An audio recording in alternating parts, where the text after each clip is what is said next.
जय जय राधा वल्लभ श्री हरिबन श्री वृंदावन श्री बन चंद्र। जय जय राधा वल्लभ गुरु हरिबन गुरु वृंदावन गुरु बन चंद्र। समझो श्री हरिबंश सुबानी रसद मनोहर सब जग जानी। कोमल मधुर ललित पद श्रेणी रसिकन को जो परम सुख देनी। श्री हरिबंश नाम उचारा नित्य विहार रस कहो अपारा। श्री वृंदावन भूमि बखानो श्री हरिबंश कहते जानो। श्री हरिबंश गिरा रस सुधि कछु नहीं कहो आपन बुद्धि। श्री हरिबंश कृपा मति पाओ तब रसिकनि को गाई सुनाओ। श्री हरिबंश जो श्रीमुख भाखी शोभन भूमि चित में राखी। हो लघुमति नहीं लहो परमाना जानत श्री हरिबंश सुजाना। नौ पल्लव फल फूल अनंता सदा रहत ऋतु शरद बसंता। श्री वृंदावन सुंदरताए श्री हरिबंश नित्य प्रति गाई। श्री राधा वल्लभ लाल की जय। उत्तम एवं अधम स्त्रियों के लक्षण हैं। दक्ष प्रजापति जी का कहना है कि पुरुषों के लिए घर के मूल में उसकी स्त्री ही है। यदि वह स्त्री पति का अनुवर्तन करने वाली है और उसके अनुकूल हो तो गृहस्थ आश्रम के समान अन्य कोई आश्रम नहीं है, क्योंकि ऐसी स्त्री धर्म अर्थ एवं काम रूप त्रिवर्ग के साधन में सहभागिनी होती है। सदा पति के अनुकूल चलने वाली, अपशब्द न बोलने वाली, प्रिय वचन बोलने वाली, प्रत्येक कार्य में कुशल साधु स्वभाव वाली, अपना गोपन करने वाली तथा स्वामी भक्त स्त्री मानुषी नहीं, वह तो देवी कहलाने योग्य है, साक्षात देवता है। जिसकी स्त्री सदा अनुकूल रहने वाली है उसके लिए यही स्वर्ग है, किंतु प्रतिकूल स्त्री वाले पुरुष के लिए यही नरक है। इसमें कोई संशय नहीं। भर्ता का सदा सब प्रकार से प्रिय करने वाली स्त्री ही स्त्री है, दूसरी तो जरा स्वरूप ही है। जिसके शिष्य भार्या बच्चे भाई पुत्र सेवक और आश्रित व्यक्ति ये सभी विनयशील हो उसका लोक में सर्वत्र गौरव है, अन्यथा वह दुखी ही होता है और उपहास का पात्र बनता है। महात्मा दक्ष बड़ा सुंदर उपदेश देते हुए बताते हैं कि सुख की इच्छा रखने वाले पुरुष को चाहिए कि वह जैसे अपने आप को सुखी देखना चाहता है उसी प्रकार दूसरे को भी देखे, क्योंकि अपने और दूसरे में बराबर ही सुख दुख होते हैं। दूसरे किसी जीव को जो सुख या दुख दिया जाता है वह सब आगे चलकर स्वयं को प्राप्त होता है। जो कर्म नहीं कर सकता उसके द्वारा धर्म का अनुष्ठान कैसे संभव होगा, और जो धर्माचरण से हीन है उसे सुख कहाँ से मिलेगा। सुख की अभिलाषा सभी रखते हैं, परंतु सुख धर्माचरण से प्राप्त होता है। अतः चारों वर्णों के मनुष्य को प्रयत्न पूर्वक अपने अपने धर्म का ही पालन करना चाहिए। दक्ष स्मृति में वर्णित नौ नवक अत्यंत महत्वपूर्ण है। इसमें गृहस्थ व्यक्ति के सदाचार एवं व्यवहार ज्ञान संबंधी 9 प्रकार की 9 बातों का परिगणन किया गया है, इसलिए यह 9 नवक कहलाता है। इसमें यह बताया गया है कि गृहस्थ को 9 बातें अवश्य करनीय है। 9 बातें कदापि करनीय नहीं है। इसी प्रकार 9 पदार्थ ऐसे हैं जो सदा देय हैं और 9 ऐसे पदार्थ हैं जिन्हें कभी कभी नहीं देना चाहिए। यहाँ संक्षेप में उनका परिगणन किया जा रहा है। 9 मंगल कारक करणीय बातें। अतिथि सेवा मुख्य धर्म है। अतिथि के घर आने पर गृहस्थ को क्या करना चाहिए, इस संबंध में दक्ष कहते हैं कि एक गृहस्थ को अतिथि में 9 बातें अवश्य करनी है। सौम्य मन, सौम्य दृष्टि, सौम्य मुख, सौम्य वचन, उठकर अतिथि का स्वागत करना एवं आइए बैठिए इस प्रकार कहना, कुशल पूछना, स्नेहपूर्वक वार्तालाप करना, अतिथि के समीप बैठकर उसकी सेवा करना और जब वह जाने लगे तो उसके पीछे पीछे पहुंचाने के लिए कुछ दूर तक तो अवश्य जाना चाहिए। ये 9 बातें अमृत के समान मंगल कारक और गृहस्थ की उन्नति कराने वाली है, अतः यत्न पूर्वक इन्हें अवश्य करना चाहिए। 9 अन्य करने योग्य बातें उपयुक्त के साथ ही 9 बातें ऐसी है जो अभ्यागत के आने पर विशेष रूप से करनी चाहिए। अभ्यागत को स्थान देना, जल प्रदान करना, आसन, पैर धोना, अभ्यंग, तेल उपटन देना, आरसे देना, ठौर देना, शैया, यथाशक्ति भोजन तथा मिट्टी और जल। अभ्यागत को कभी भूखा नहीं सुलाना चाहिए। 9 आवश्यक कर्म ऐसे हैं जो द्विजों द्वारा प्रतिदिन करने योग्य है। संध्या, स्नान, जप, होम, स्वाध्याय, देव पूजन, बलि वैश्वदेव, अतिथि सेवा तथा यथाशक्ति देव पितृ, मनुष्य, दीन, अनाथ, तपस्वी, माता पिता एवं गुरु आदि को यथा विधि यथा योग्य भोजन तथा जलांजलि से संतुष्ट करना। 9 विकर्म अथवा निंदित कर्म 9 ऐसे विकर्म हैं जो सर्वथा त्याज्य है। सद गृहस्थ को ऐसे निंदित कर्मों का कभी भी आचरण नहीं करना चाहिए। अवच्छे भक्षण,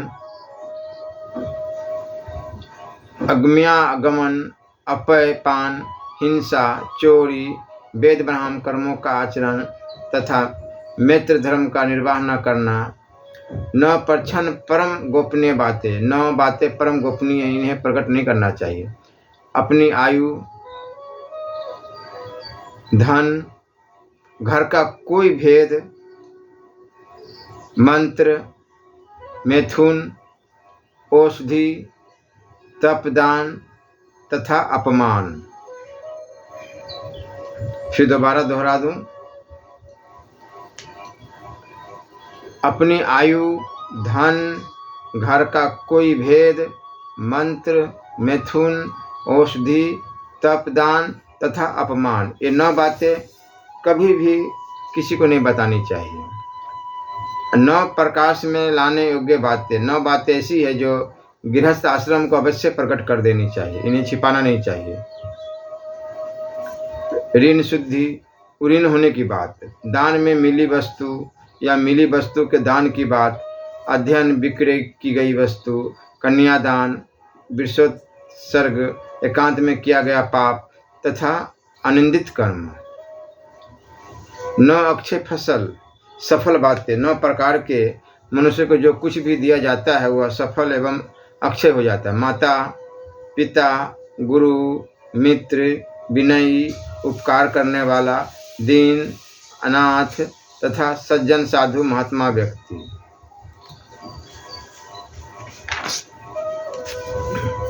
9 निष्फल बातें। 9 प्रकार के व्यक्ति ऐसे हैं जिन्हें कुछ भी दिया जाए वह निष्फल ही होगा। धूर्त लोग, बंदी, मूर्ख, अयोग्य, वैध, कितब, जुआरी, शठ, चाटुकार, प्रशंसा के गीत गाने वाले, चारण तथा चोर। आपती काल में अदय 9 वस्तु, प्रजापति दक्ष जी ने 9 ऐसी वस्तुओं का निर्देश किया है जिन्हें आपती काल में भी किसी दूसरे को नहीं देना चाहिए। जो मूढ़ात्मा इन 9 वस्तुओं को देता है वह प्रायश्चित करने पर भी शुद्ध होता है। वह वस्तुएं इस प्रकार है।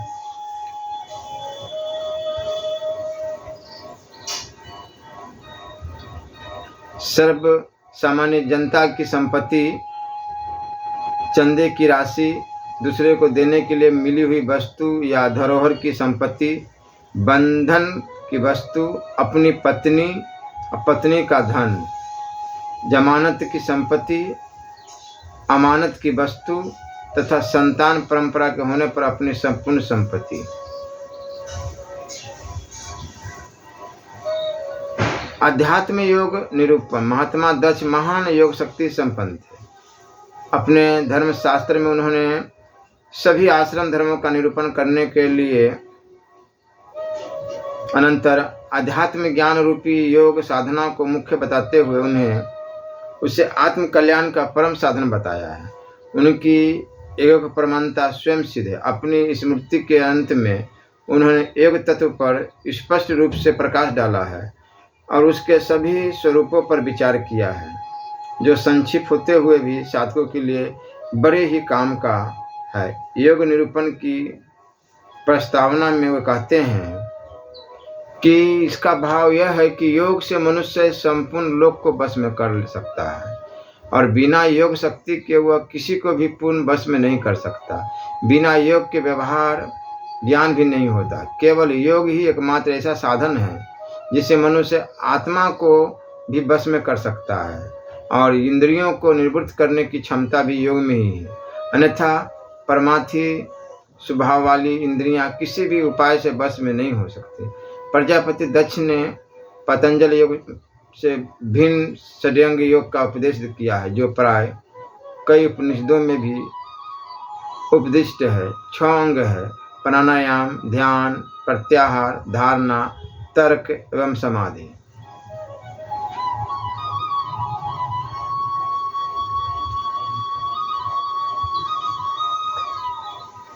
अब आगे चलते हैं।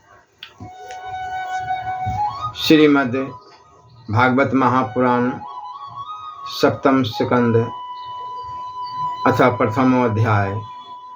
ओम नमो भगवते वासुदेवाय। नारद युधिष्ठिर संवाद और जय विजय की कथा। राजा परीक्षित ने पूछा, भगवान तो स्वभाव से ही भेदभाव से रहित है, सम है, समस्त प्राणियों के प्रिय और सुहृद है। फिर उन्होंने जैसे कोई साधारण मनुष्य भेदभाव से अपने मित्र का पक्ष ले और शत्रुओं का अनिष्ट करे, उसी प्रकार इंद्र के लिए दैत्यों का वध क्यों किया?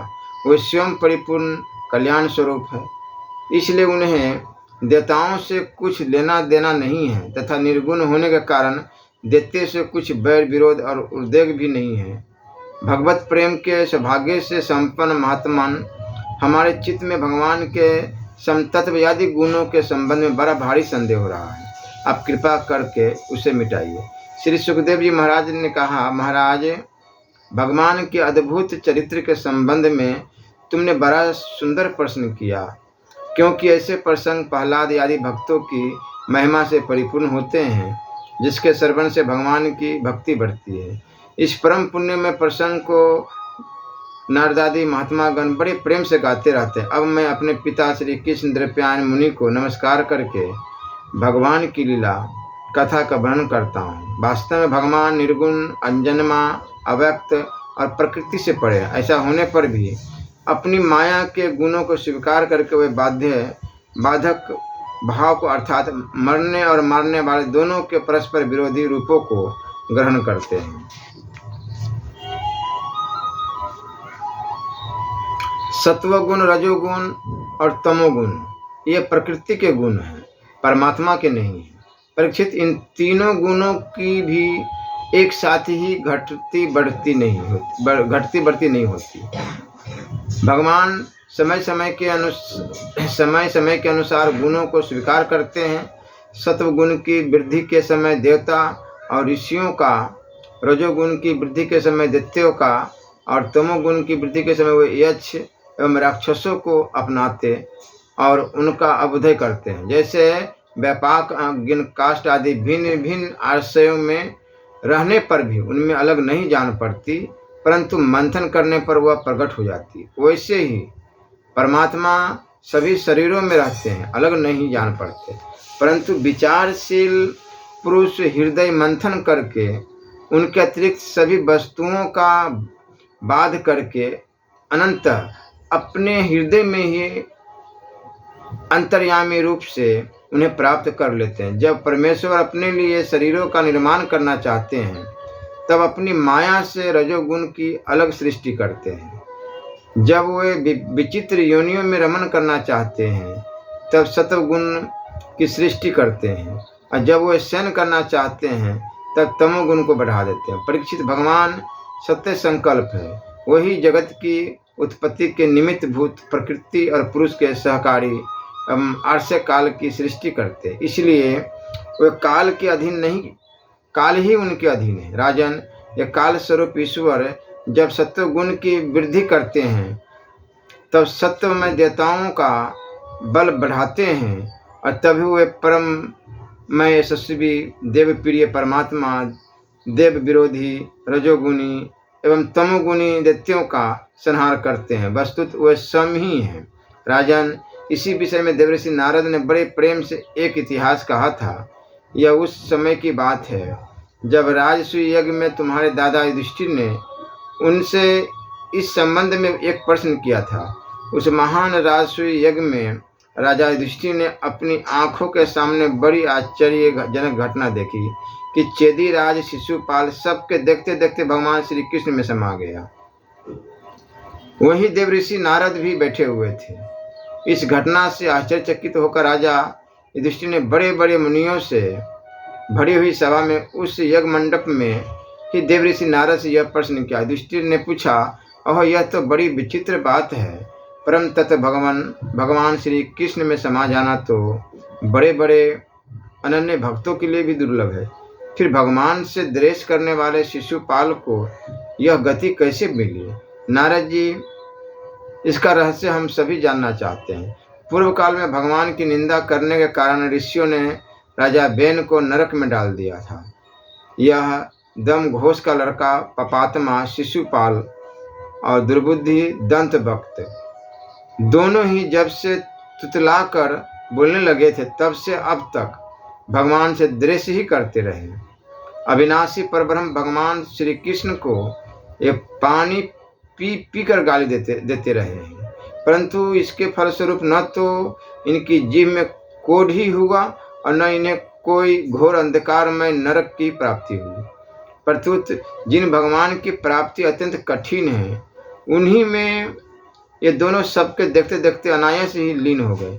इसका कारण क्या कारण है? हवा के झोंके से लड़खड़ाती हुई दीपक की लो के समान मेरी बुद्धि इस विषय में बहुत आगा पीछा कर रही है। आप सर्वज्ञ है, अतः इस अद्भुत घटना का रहस्य समझाइए। श्री सुखदेव जी महाराज कहते हैं, सर्वसमर्थ देवऋषि नारद राजा के ये प्रश्न सुनकर बहुत प्रसन्न हुए। उन्होंने युधिष्ठिर को संबोधित करके भरी सभा में सबके सुनते हुए यह कथा कही। नारद जी ने कहा, युधिष्ठिर, निंदा, स्तुति, सत्कार और तिरस्कार इस शरीर के ही तो होते हैं। इस शरीर की कल्पना प्रकृति और पुरुष का ठीक ठीक विवेक न होने के कारण ही हुई है। जब इस शरीर को ही अपना आत्मा मान लिया जाता है तब यह मैं हूँ और यह मेरा है ऐसा भाव बन जाता है। यही सारे भेदभाव का मूल है। इसी के कारण ताड़ना और दुर्वचनों से पीड़ा होती है। जिस शरीर में अभिमान हो जाता है कि यह मैं हूँ, उस शरीर के बध से प्राणियों को अपना बध जान पड़ता है, किंतु भगवान में तो जीवों के समान ऐसा अभिमान है ही नहीं, क्योंकि वे सर्वात्मा है, अद्वितीय है। वे जो दूसरों को दंड देते हैं वह भी उनके कल्याण के लिए, क्रोध बस अथवा द्वेष बस नहीं।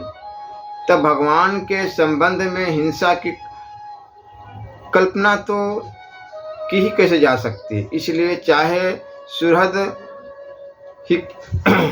सुहृद ही बैर भाव से या बैरहीन भक्ति भाव से, भय से, स्नेह से अथवा कामना से, कैसे भी हो, भगवान में अपना मन पूर्ण रूप से लगा देना चाहिए।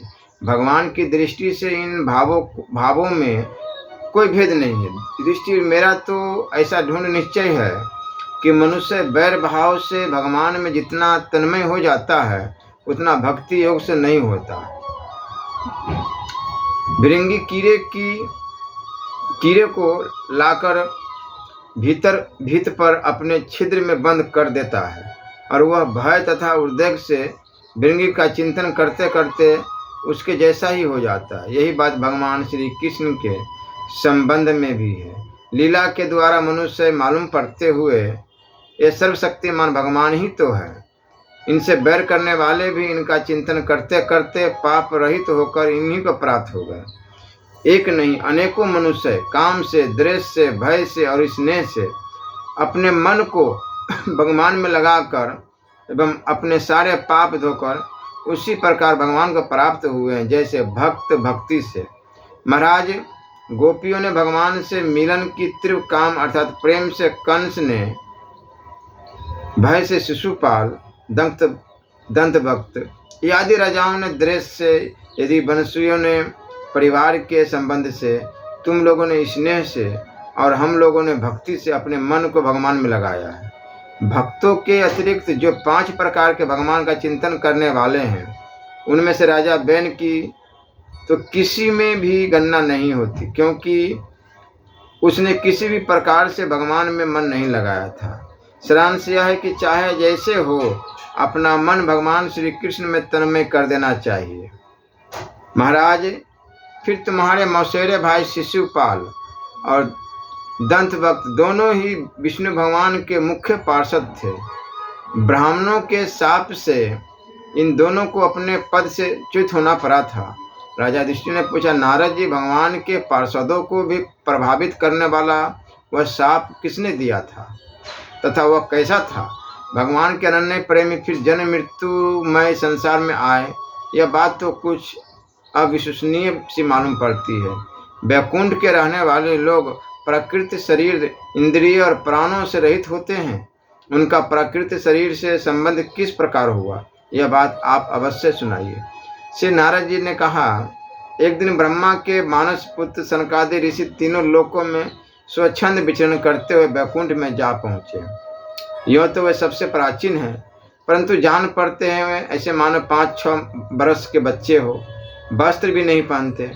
उन्हें साधारण बालक समझकर द्वारपालों ने उनको भीतर जाने से रोक दिया। इस पर वे क्रोधित से हो गए और उन्होंने द्वारपालकों को यह शाप दे दिया कि मूर्खों, भगवान विष्णु के चरण तो रजोगुण और तमोगुण से रहित है। तुम दोनों इनके समीप निवास करने योग्य नहीं हो, इसलिए शीघ्र ही तुम यहाँ से पापमय असुर योनि में जाओ। उनके इस प्रकार शाप देते ही जब वे वैकुंठ से नीचे गिरने लगे तब उन कृपालु महात्माओं ने कहा, अच्छा, 3 जन्मों में इस शाप को भोग कर तुम लोग फिर इसी वैकुंठ में आ जाना। युधिष्ठिर वही दोनों दिति के पुत्र हुए। उनमें बड़े का नाम हिरण्यकशिप था और उससे छोटे का हिरण्याक्ष, दैत्य और दानवों के समाज में यही दोनों सर्वश्रेष्ठ थे। विष्णु भगवान ने नरसिंह का रूप धारण करके हिरण्यकशिप को और पृथ्वी का उद्धार करने के समय वराह अवतार ग्रहण करके हिरण्याक्ष को मारा था।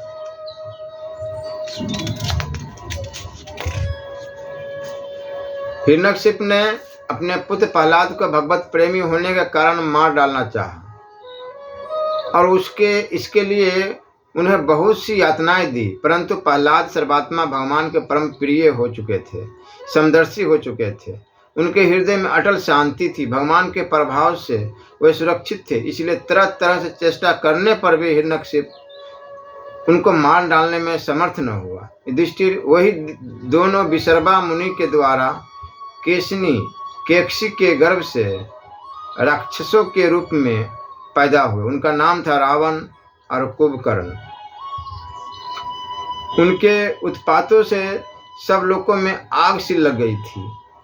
उस समय भी भगवान ने उन्हें शाप से छुड़ाने के लिए राम रूप से उनका वध किया। युधिष्ठिर, मार्कंडेय मुनि के मुख से तुम भगवान श्री राम का चरित्र सुनोगे। वो ही दोनों जय विजय इस जन्म में तुम्हारी मौसी के लड़के शिशुपाल और दंतवक्त के रूप में क्षत्रिय कुल में उत्पन्न हुए थे। भगवान श्री कृष्ण के चक्र का स्पर्श प्राप्त हो जाने से उनके सारे पाप नष्ट हो गए और वे सनकादि के शाप से मुक्त हो गए। वैर भाव के कारण निरंतर ही वे भगवान श्री कृष्ण का चिंतन किया करते थे। उसी तीव्र तन्मयता के फल स्वरूप भगवान को प्राप्त हो गए और पुनः उनके पार्षद होकर उन्हीं के समीप चले गए। युधिष्ठिर ने पूछा, भगवान, हिरण्यकशिपु ने अपने स्नेह भाजन पुत्र प्रहलाद से इतना द्वेष क्यों किया? फिर प्रहलाद तो महात्मा थे। साथ ही यह भी बतलाइए कि किस साधन से प्रहलाद भगवानमय हो गए।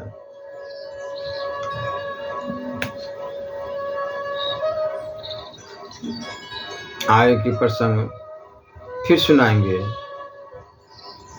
श्री राधा वल्लभ लाल की जय।